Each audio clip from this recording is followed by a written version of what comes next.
Good morning.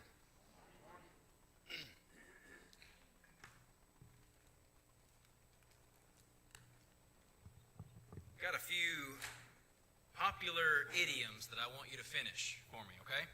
These are things that you know, you've heard. I want you to finish them for me. Here's the first one. Put your money where your mouth is. Very good. Okay. So simple enough, right? Here's another one. Talk is cheap. Good, good. Here's one more. Actions speak louder than words. All right, last one. If you talk the talk, you need to walk the walk. Yeah, so you got this. Yeah. Simple enough. Now, what's interesting about all these little idioms is they're all kind of saying the same thing. They're all kind of getting to the same overall point, which is it's easy to say things, a little bit harder to do what you say. Easy to say it, not as easy to do it. If you're going to say something, you need to do it. You may talk a big game, but it's not really worth much if you don't back it up. They're all kind of getting to this point. And the text that we're going to look at this morning is a text that we usually say, boy, those disciples, they sure do know how to talk the talk, but they don't know how to walk the walk. By the end of this lesson, we're going to see that that's not the case for this text. That that's actually not true, at least in the way that we typically say that it's true. What we're going to see in this text is the disciples are going to make some pretty lofty claims. And typically we say they just fell flat on their face. They didn't even try to walk the walk. But that's not exactly right. The thing is, they talked the talk, and they were willing to walk the walk. But the talk and the walk of Jesus, they weren't so willing to walk. They were willing to do what they said and what they meant. They weren't so willing to do what Jesus said and what Jesus meant. And so that's what we're going to be looking at in our text this morning. We're in Matthew chapter 26, verses 30 through 35. Now, for the past 2 weeks, we've been looking at Jesus and the disciples celebrating the Lord's Supper, or instituting the Lord's Supper at the Passover, which they were celebrating there in Jerusalem. And now we're just going to kind of follow along Matthew. Matthew is going to show us what happened the rest of that night. It's late in the evening. It's already dark outside. We're going to allow Matthew to take us along this path of what's going on for the rest of this night when Jesus is going to be betrayed and arrested.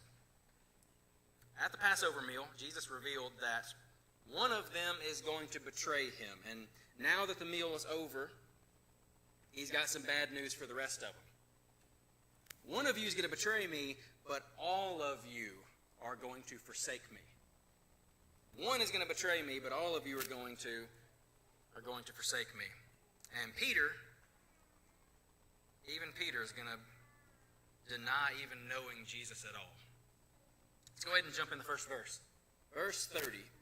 After singing a hymn, they went out to the Mount of Olives. So, as they were leaving the upper room, which some maps show to be around right there, there's the Temple Mount, and you've got possibly an upper room right there south of the temple on that picture.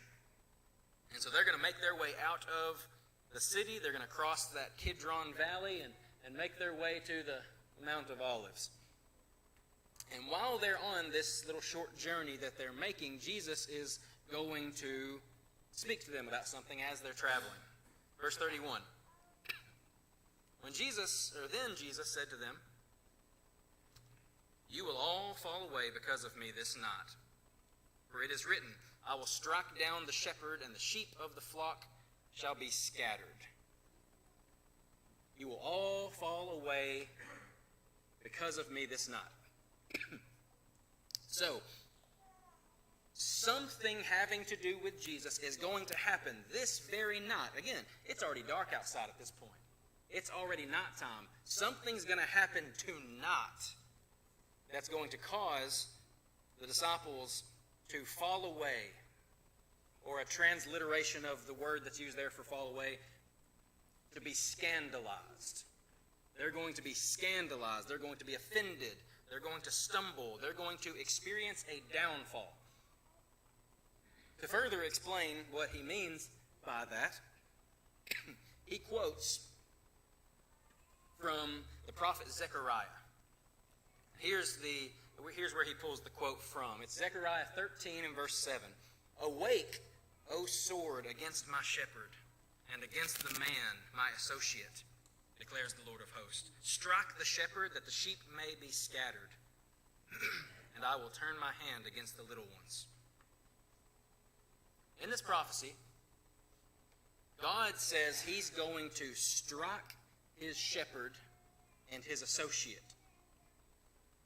And then the sheep are going to scatter because their shepherd has been killed, has been struck down.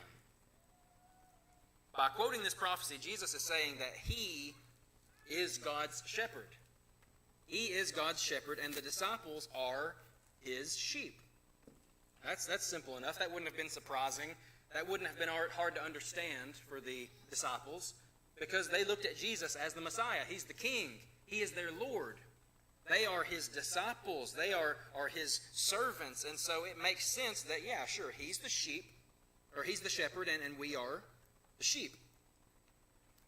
But what he is implying with this quote from Zechariah is something that none of them were able to comprehend just yet, because he was implying something huge. Jesus, the shepherd, is going to be struck down. They weren't really willing to accept that just yet. They didn't fully understand that just yet. But there's much more to this. Jesus, the shepherd, is going to be struck down, and God is going to be the one to do it. That's heavy stuff to hear as a Jewish person who believes this man, Jesus, to be the Messiah. He's our king. He's the one that's going to come in and save the day. He is here to protect us, to bring Israel back to the top, to conquer our enemies, to bring about all of these wonderful things that has been prophesied for us. Not only is it hard for us to understand that he's going to die, but God is going to be the one to cause his death.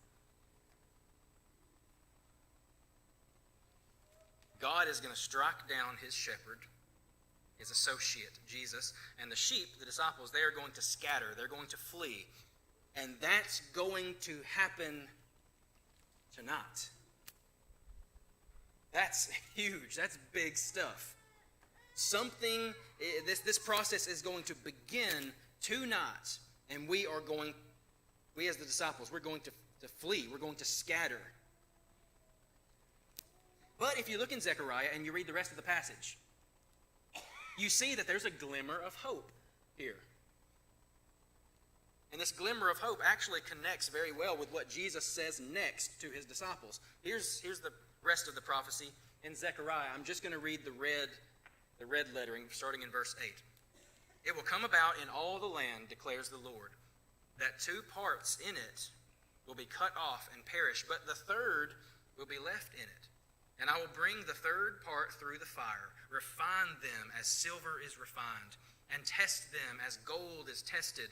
They will call on my name, and I will answer them. I will say, they are my people, and they will say, the Lord is my God." After the striking of the shepherd, the third part of the sheep, a third of the sheep are going to be refined as fire, or as through fire.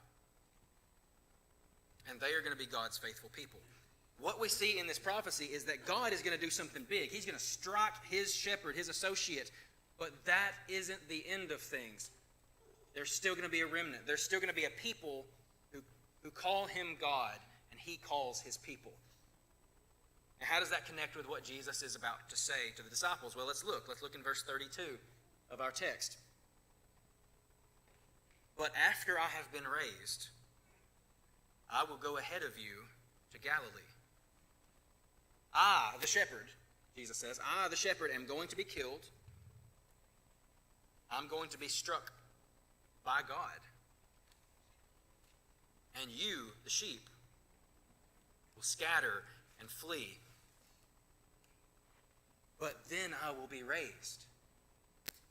But then I will be raised. And not only will I be raised, but I'll go before you into Galilee. Now, he's indicating that they are going to be together again. After this is all done, we're going to be together again. They're going to fall away. You all are going to fall away, but not forever. We're going to be together again. And there's this image of the shepherd going before or leading his sheep. Even though the shepherd is going to be killed and they're going to be scandalized, they're going to be scattered and flee, he will be raised from the dead and he is going to be their shepherd again. When the women came to the tomb early Sunday morning, they were met by an angel. And I want you to notice what the angel said to them and how it connects to what Jesus just told his disciples.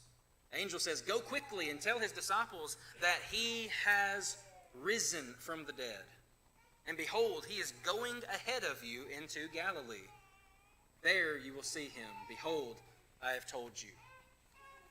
What we see here, exactly as Jesus said, I'm going to be raised and I'm going to go ahead of you into Galilee.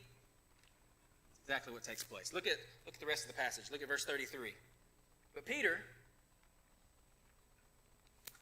said to him,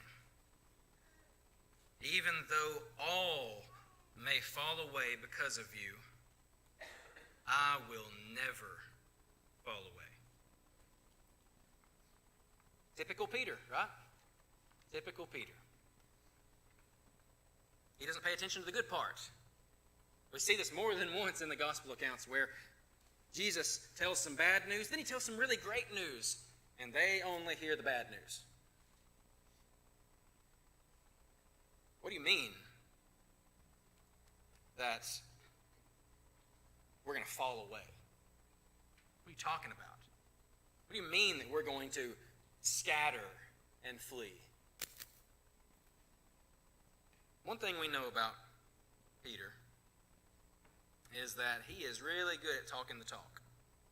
Really, really good at talking the talk. He claims that his allegiance to Jesus is so strong that he will never turn his back on Jesus.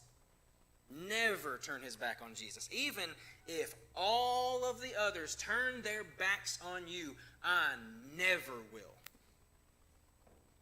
All these guys, he just kind of throws them under the bus. All of them, they might. I never will. Never going to happen. Peter, he can really talk the talk. But Jesus is about to tell him the very bitter but absolutely true truth. Look at verse 34. Jesus said to him, "Truly, I say to you, that this very night, before a rooster crows, you will deny me 3 times." If ever there was a time where someone regretted the words that came out of their mouth, it would be here. I don't care if all of them deny you, I never will. Peter, you're not just going to deny me. You're not just going to disown me. You're not just going to fall away. You're going to deny and disown me. 3 times in a matter of a few hours. Many of us would have probably said, okay, maybe I need to humble myself a little bit, but that's not really how Peter works. We'll see that in a second. this very night, before the rooster crows, you will deny, you will disown, you will refuse to acknowledge me 3 times. Now, the third watch of the night, the third Roman watch, was between 12 a.m. and 3 a.m. And this watch was apparently called the cock crow. That may give us some kind of estimation as to when Peter's denial will take place. Maybe it was between 12 to 3 a.m.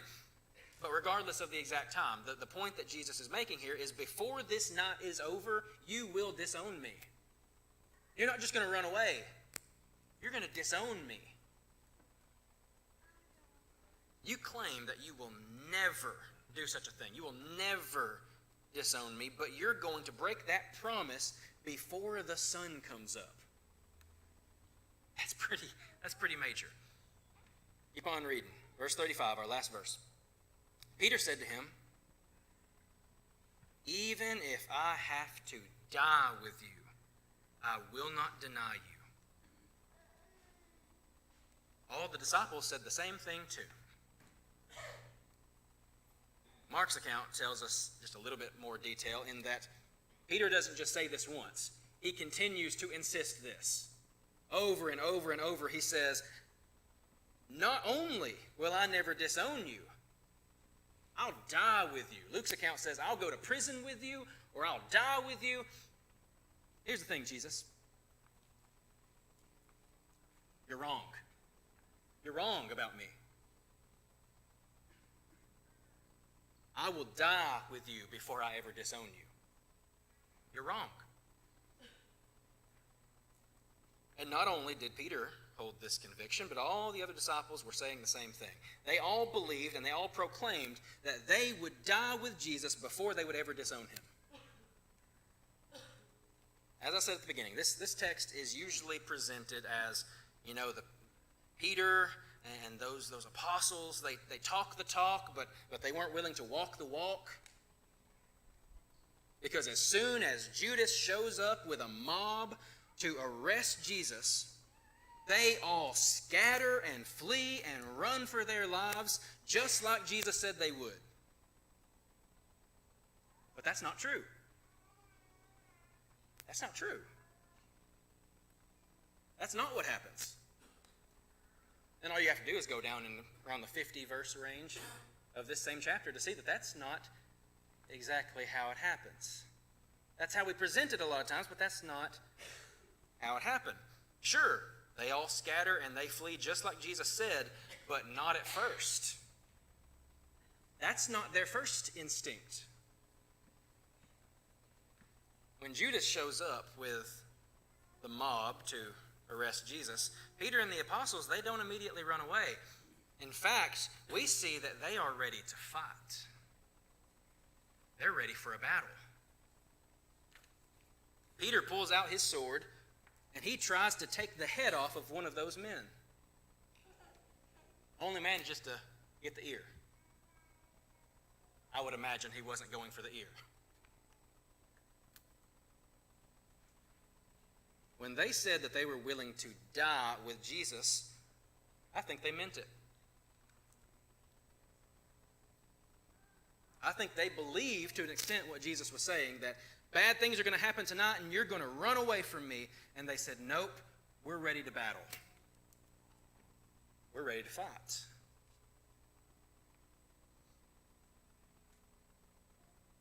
I don't think they were just talking the talk. I think that they were willing to die in battle for their king. And I believe wholeheartedly they were willing and ready to do that. We say, well, what are you talking about? What are you talking about? Verse 56 of this chapter says that they left Jesus and they ran away. Yes, they did. They fled. But they only fled after Jesus made it apparent to them that they weren't going to fight. Peter, put your sword away. Those who live by the sword are going to die by the sword. Put it away. Do you not think that I could call thousands of angels, and they would be right here to do whatever I want.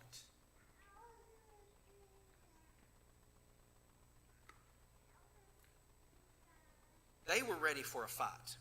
When they said, Jesus, we will die with you, they had in their minds, we will fight to the death by your side. But here's what Jesus was wanting. He wasn't wanting disciples who fight to the death for him. He wanted disciples who surrender their lives for him.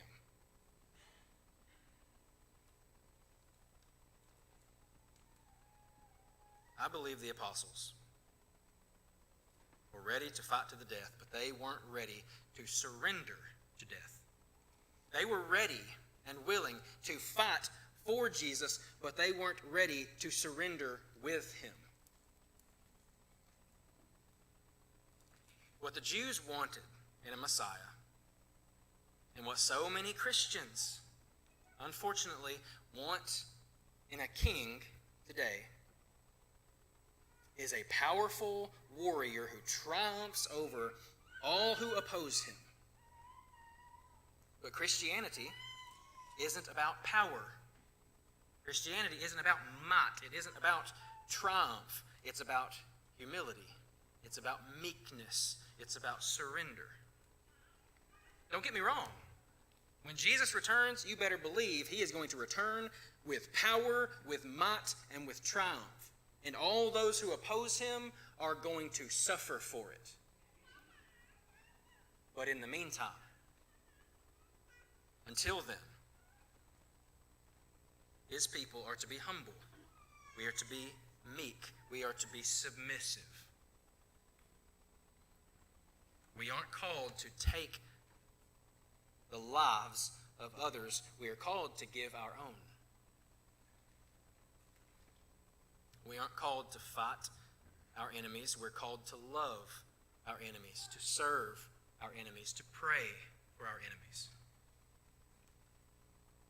We aren't called to conquer the world. We are called to change it by loving our God and loving our neighbor and sharing the good news, his grace. In our text, Jesus tells Peter that he will disown him this very night. And then Peter disagrees and tells Jesus that he's wrong. You're wrong. I'm not going to do that. I'm going to stand by your side and I'll die by your side. This isn't the first time that Peter has told Jesus he was wrong. This isn't the first time that Peter disagreed with Jesus. Do you remember the first time that happened? It's an interesting little context because it matches up strangely well with the one that we're looking at right now. It comes from Matthew chapter 16, verse 21.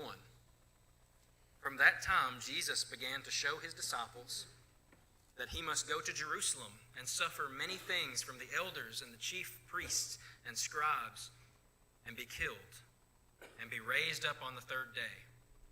Peter took him aside and began to rebuke him, saying, God forbid it, Lord. This shall never happen to you. But he turned and said to Peter, Get behind me, Satan.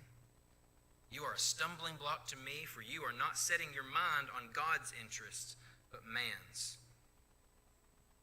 Peter rebukes Jesus. He goes against him. Jesus said, this is what's going to happen. And Peter said, no, it's not.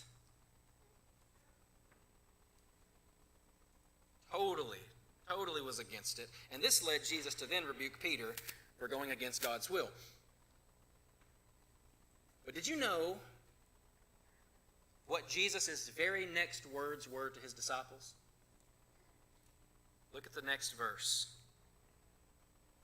Then Jesus said to his disciples, If anyone wishes to come after me, he must deny himself and take up his cross and follow me. For whoever wishes to save his life will lose it. But whoever loses his life for my sake will find it.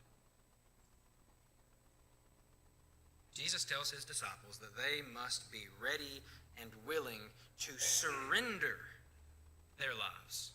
To surrender their lives in order to follow Jesus. Those who try to save their lives are going to lose their lives. Those who surrender their lives are the ones who are going to save their life. Being a disciple of Jesus is about self-sacrifice. Being ready and willing to surrender our lives in order to bring glory and honor to our King. Our King who surrendered his life for the world. See, Peter didn't get it back in chapter 16, and Peter still doesn't get it in chapter 26. Following Jesus isn't about fighting to the death for his honor. Following Jesus is about surrendering to death for his glory. Christians for the last 2,000 years have willingly exposed their necks to the sword, to the noose, to the guillotine, all for the purpose of not denying and disowning their king. They were unwilling to do that, and so they surrendered their lives. They peacefully surrendered to death instead of fighting back. Because that's what their Lord taught them, and that's what their Lord showed them. Peter didn't get it yet. But one day he would. Pretty much all of the early church fathers seem to unanimously agree that Peter surrendered to the torturous death that killed his Lord, his King, and his friend. They seem to unanimously agree that Peter would one day be crucified just like Jesus. There are some who seem to point to when it came time for the crucifixion, they allowed him to choose the way he wanted to be crucified, and he didn't want to be crucified like Jesus because he didn't feel worthy. So he had them crucify him upside down.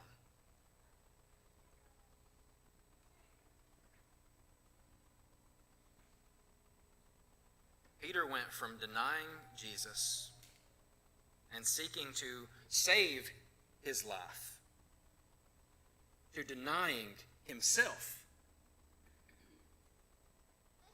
and willingly surrendering his life.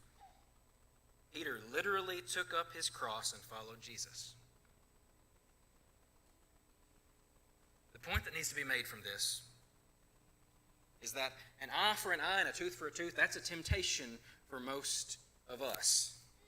When someone spits in our face, when someone slaps us or punches us across the face, we are tempted to return the favor, to spit back, to slap back, to punch back.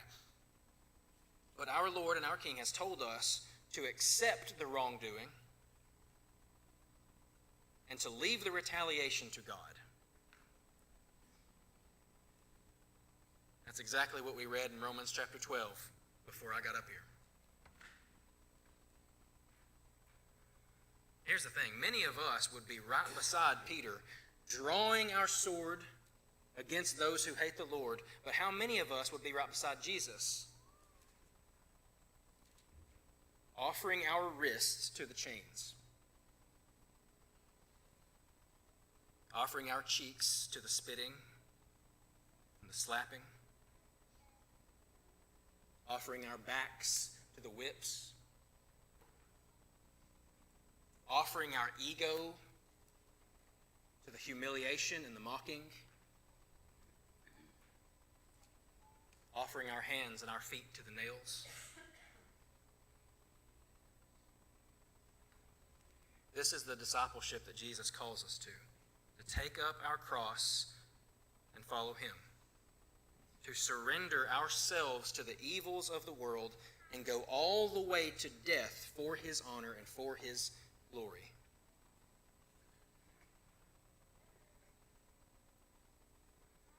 You can read some of the church fathers and see some of the amazing mindsets that they had when it came to suffering and persecution and martyrdom. You'll find that some say, kill us if you want, but our blood is seed. When you spill our blood on the ground, it turns into seed and it produces more of us. When people see Christians give their lives, not fighting but surrendering to death for their King, that impacts people. People see something so incredibly amazing. Because you look at any religion and people are willing to fight. But you look at Christianity and people are willing to die.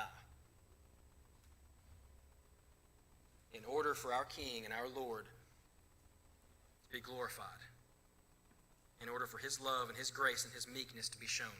And so the question is, are we that committed to our Lord? Are we that devoted to our King? Or do we just talk the talk? We're going to have an invitation song. The reason we have an invitation song is because we'd like to invite you. We want to invite you to ask for prayers if you need prayers. To seek salvation if you are not a Christian and you would like to be saved by God's grace through the sacrifice of Jesus. If you're in any kind of need, we want to know about it. We'd like to help you if we can. This is an opportunity for you to reach out for help. We love you.